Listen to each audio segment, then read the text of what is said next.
Hello everyone, welcome to Muluka IAS. My name is Suraj.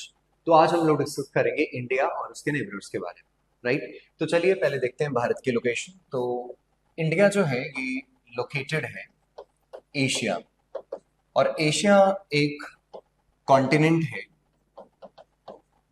So continents क्या होते हैं? They are basically the large landmass. ठीक है, तो ऐसे 7 कॉन्टिनेंट्स हैं जिसमें एशिया एक हो गया। ठीक है, एशिया अगर देखा जाए तो सबसे बड़ा कॉन्टिनेंट है in terms of area, the largest landmass और द कॉन्टिनेंट। ठीक है, पॉपुलेशन वाइज भी देखा जाए तो सबसे बड़ा है, क्योंकि रिसोर्सेज भी काफी अच्छे हैं, रिवर्स हैं, प्लेन्स हैं। ठीक है, एग्रीकल्चर अच्छा हो रहा है, मिनरल्स हैं, इंडस्ट्रीज हैं, तो काफी कुछ अवेलेबल होने की वजह से यहाँ पे आपको बहुत सारी पॉपुलेशन भी मिलेगी, जिसमें दो धुरंधर अगर आप देखोगे, एक इंडिया है और दूसरा चाइना है। ठीक है, दोनों का कंपटीशन भी अच्छा खासा चल रहा है। तो इंडिया को मानते हैं हम साउथ एशियन कंट्री, यानी कि साउथ एशिया के अंदर बिलोंग करती है। और इसमें अगर मैप बनाया जाए तो भारत का मैप कुछ ऐसे बनता है। ठीक है, पूरा स्केल पे तो नहीं होगा, लेकिन फिर भी इंडिया जैसा पूरा बनाने की कोशिश करेंगे। ठीक है, इस तरह से। और यहाँ पे है आइलैंड्स, ये वाले। तो आइलैंड्स मतलब they are very small land mass, तो ऐसे बन। तो साउथ एशिया में लोकेट करता है। टोटल एरिया अगर देखा जाए इंडिया का, total area that is 3.28 million square kilometre. तो एरिया के टर्म्स में देखेंगे तो इंडिया बनता है 7th largest country of the world. ठीक है, 7वें नंबर पे आता है इन टर्म्स ऑफ एरिया। और इसके एक साइड में, ठीक है, यहाँ पे वाटर बॉडी है। This water body is called as Bay of Bengal, और दूसरी साइड पे अरेबियन सी। और नीचे अगर देखोगे तो नीचे आपको मिलेगा इंडियन ओशन, काफी बड़ा ओशन है। और इसका नाम इंडिया के नाम पे पड़ा है, मतलब हिस्टोरिकली इंडिया एक अलग सिविलाइजेशन था। ठीक है, इंडस वैली सिविलाइजेशन के बारे में आपने सुना होगा। उसके बाद भी अगर देखा जाए, काफी सारा ट्रेड पूरा इंडियन ओशन के बीच में से होता रहता है। आज भी हमेशा ये इंडियन ओशन न्यूज के अंदर रहता है किसी न किसी वजह से। तो आइलैंड ग्रुप्स में ये वाले हैं अंडमान एंड निकोबार। ठीक है, अंडमान एंड निकोबार। और दूसरी साइड पे ये जो हैं, these are called as Lakshadweep islands. ठीक है, कहते हैं कि जो लक्षद्वीप आइलैंड्स हैं ये बेसिकली कोरल ओरिजिन के हैं, कोरल्स के बने। अब कोरल्स क्या होते हैं? तो corals are basically marine organisms, कहते हैं इनको, कोरल पॉलिप्स को। ये सिक्रीट करते हैं कैल्शियम कार्बोनेट, और उसकी वजह से वो स्ट्रक्चर्स बनते हैं जिन स्ट्रक्चर से ये आइलैंड्स का फॉर्मेशन हुआ। दूसरा, अंडमान एंड निकोबार को कहा जाता है कि यहाँ पे वॉल्केनिक इरप्शंस हुई हैं। उस वॉल्केनिक इरप्शंस की वजह से ये आपको आइलैंड्स देखने को मिलेंगे। ठीक है, उसके बाद अगर देखा जाए तो लैंड के साथ में जो वाटर है, that is called as the water coast. इसको हम कह देते हैं कि दिस इज द कोस्ट। तो भारत की जो टोटल कोस्ट है, उसका लेंथ है 7516.7 किलोमीटर्स का। काफी बड़ा कोस्ट लाइन होता है ये। ठीक है, including the Andaman Nicobar and Lakshadweep को मिलाकर के, और जो मेनलैंड इंडिया है, ठीक है, जिसको स्पेसिफिकली हम कहते हैं पेनिनसुलर इंडिया। सो ये पेनिनसुलर इंडिया क्या होता है? बहुत सिंपल है। जब भी कोई लैंड मास जिसके 3 साइड पे पानी, ठीक है, यानी एक साइड पे पानी, दूसरी साइड पे पानी, और तीसरी साइड पे अगर पानी है, तो that land mass is called as a peninsula. ठीक है, तो उसको पेनिनसुला के नाम से जानते हैं। तो भारत में भी अगर आप ये वाला एरियाज देखेंगे, ठीक है, तो पूरे कोस्ट लाइन वाले एरियाज हैं, और इन्हीं एरिया में ये पूरी कोस्ट लाइन आती है, including the Andaman and the Lakshadweep islands. तो यहाँ इस मेनलैंड वाले पार्ट को कहा जाता है पेनिनसुलर इंडिया। ठीक है, जो पहले गोंडवाना लैंड का पार्ट भी हुआ करता था। तो शायद पता होगा कि भारत जो था वो हमारी जो पेनिनसुला वाला पार्ट था, जिसको हम ओल्ड इंडिया भी कह सकते हैं, वो पहले गोंडवाना लैंड यानी कि पेंजिया का पार्ट होता था, आज से अप्रोक्सीमेटली 250 से 300 मिलियन ईयर्स अगो। तो बाद में टेक्टोनिक्स की वजह से ये जो इंडियन प्लेट है ये शिफ्ट होती है नॉर्थवर्ड डायरेक्शन में और ऊपर आके कोलाइड करती है यूरेशियन प्लेट के साथ। ठीक है। अब पड़ोसी अगर देखें तो सबसे पहला पड़ोसी वेस्ट की साइड में आपको मिलेगा पाकिस्तान। ठीक है, पाकिस्तान। और पाकिस्तान के बाद बहुत छोटा सा बॉर्डर हमारा बनता है अप्रोक्सीमेटली यहाँ पे, तो इसको हम कहते हैं अफगानिस्तान। तो अफगानिस्तान भी हमारा पड़ोसी, हमारा बॉर्डर इसके साथ लगता है। ठीक है, सबसे छोटा लैंड बॉर्डर हम शेयर करते हैं अफगानिस्तान पे अप्रोक्सीमेटली 106 किलोमीटर्स का। उसके बाद अगला यहाँ पे है तिब्बत। तो तिब्बत यानी कि चाइना, तो चाइना के साथ हम बॉर्डर शेयर कर रहे हैं। और इसके बीच में नेपाल आता है। तो नेपाल एक लैंडलॉक्ड कंट्री है, एक हिमालयन कंट्री है, हिमालयन माउंटेन्स है यहाँ पे। और आपको पता होगा कि दुनिया की जो हाईएस्ट माउंटेन रेंज है वो नेपाल में मिलती है। और इसमें एक हाईएस्ट पीक, यहाँ हाईएस्ट पॉइंट भी है अर्थ का, जिसको हम माउंट एवरेस्ट के नाम से जानते हैं। This is basically mount Everest. और इसके साथ में, ठीक है, ये जो पोर्शन है, this portion is called as Bhutan. बहुत ब्यूटीफुल कंट्री है, हिमालयन कंट्री है। ठीक है, और इसको भूटान के नाम से जानते हैं। उसके बाद जो नॉर्थ ईस्ट है, नॉर्थ ईस्ट के साथ बॉर्डर म्यांमार, जिसको पहले बर्मा के नाम से जानते थे, आज इसको म्यांमार कहा जाता है। और थोड़ा सा पार्ट जो है यहाँ पे वो शेयर करते हैं बांग्लादेश के साथ में। बांग्लादेश जिसको पहले कहा जाता था ईस्ट पाकिस्तान, लेकिन 1971 में जो बांग्लादेश लिबरेशन वॉर हुई थी, उस वॉर के अंदर ये एक नया देश बना था। ठीक है, यहाँ पे।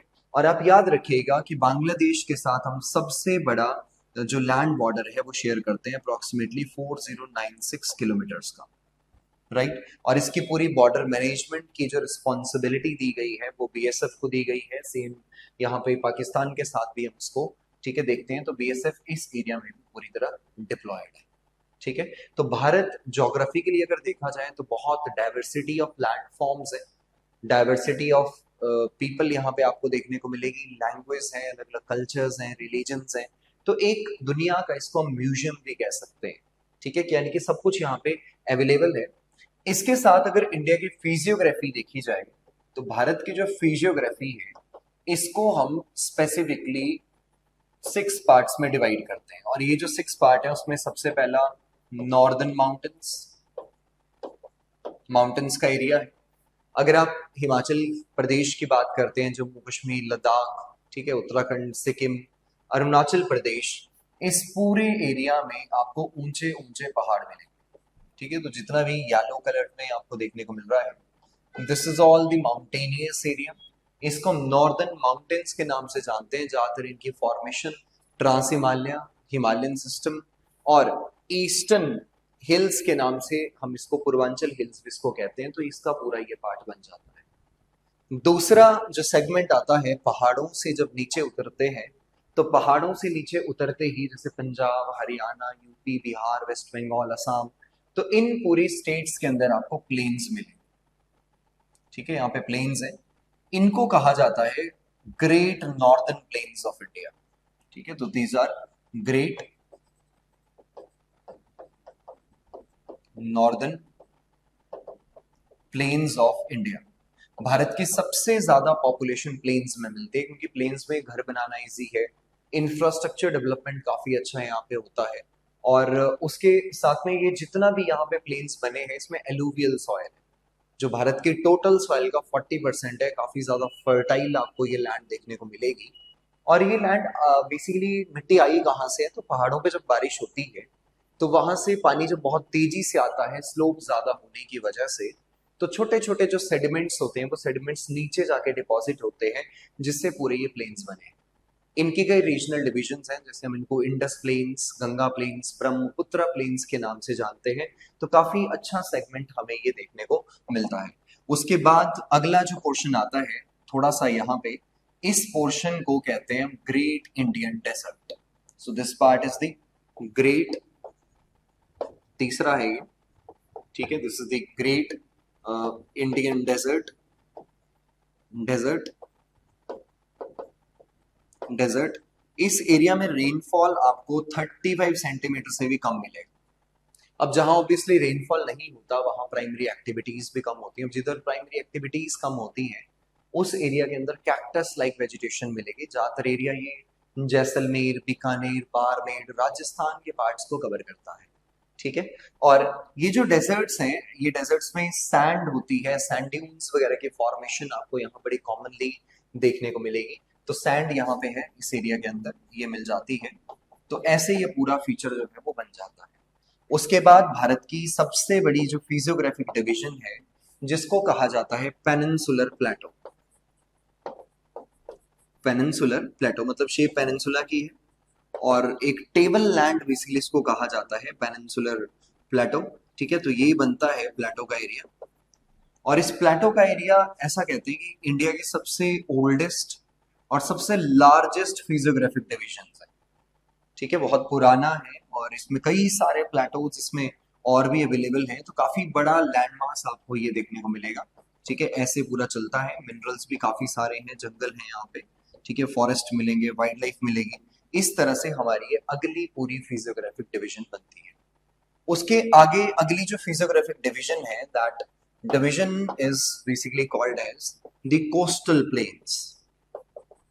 कोस्टल प्लेन्स यानी कि जो कोस्टल एरिया है उस एरिया के अंदर प्लेन्स है, लाइक यहाँ गुजरात प्लेन्स है, ठीक है। उसके बाद यहाँ पे नीचे ऊपर काठियावाड़ प्लेन्स गुजरात के साइड में, ये गोवा और महाराष्ट्र के बीच में, ठीक है, कोंकण प्लेन्स, इनको कोंकण कहा जाता है। और उसके नीचे आ गया आपका कर्नाटका का एरिया। इस कर्नाटका के एरिया में इनको कन्नड़ा प्लेन्स के नाम से जानते हैं। और नीचे जो केरला कोस्ट है जिसको मालाबार कोस्ट के नाम से जानते हैं, वह बहुत फेमस है, हिस्ट्री में भी आपने पढ़ा होगा। मालाबार कोस्ट का नाम बार बार न्यूज में आता है क्योंकि यहाँ बहुत सारी वाइल्ड लाइफ है, ठीक है। यहाँ पोर्ट्स का डेवलपमेंट भी पहले किया गया था अच्छा खासा, और स्पेसिफिकली स्पाइसेस वगैरह काफी यहाँ होते हैं, ठीक है। और भारत में मानसून भी सबसे पहले मालाबार कोस्ट पे ही आता है, ठीक है। दूसरी साइड पे अगर देखें तो ईस्टर्न प्लेन्स हैं जिसमें उड़ीसा प्लेन्स, उत्कल प्लेन्स जिनको कहते हैं। और उत्कल प्लेन्स के बाद जो अगला पार्ट आता है दैट इज द तमिलनाडु वाला, ये वाला part, Andhra and the Tamil Nadu. और तमिलनाडु के पोर्शंस में इसको कोरोमंडल कोस्ट के नाम से जानते हैं, ठीक है। इसको कोरोमंडल कोस्ट कहा जाता है। तो ऐसे अगर आप देखोगे तो पूरे भारत में आपको डाइवर्सिटी ऑफ लैंड फॉर्म्स मिल रहे हैं। यही डाइवर्सिटी भारत में, ठीक है, लोगों की सोसाइटी यानी कि बेसिकली सोसाइटी पे भी इम्पैक्ट डालती है, उनके लाइफस्टाइल के ऊपर, जिसको हम बेसिकली आर्ट एंड कल्चर की फॉर्म में भी हमें ये देखने को मिलता है, ठीक है। तो एक तरफ तो बहुत ऊंचे माउंटेन्स हैं यानी कि यहाँ बर्फ बहुत ज्यादा पड़ती है, ग्लेशियर्स हैं, कई सारी रिवर्स का सोर्स बनते हैं। दूसरी साइड यहाँ पे कोस्टल प्लेन्स हैं, बीच में पूरा प्लेटो रीजन है, एक साइड पूरा डेजर्ट का रीजन है, और बीच में पूरे क्या है आपके प्लेन्स का सेक्शन आपको देखने को मिलेगा, ठीक है।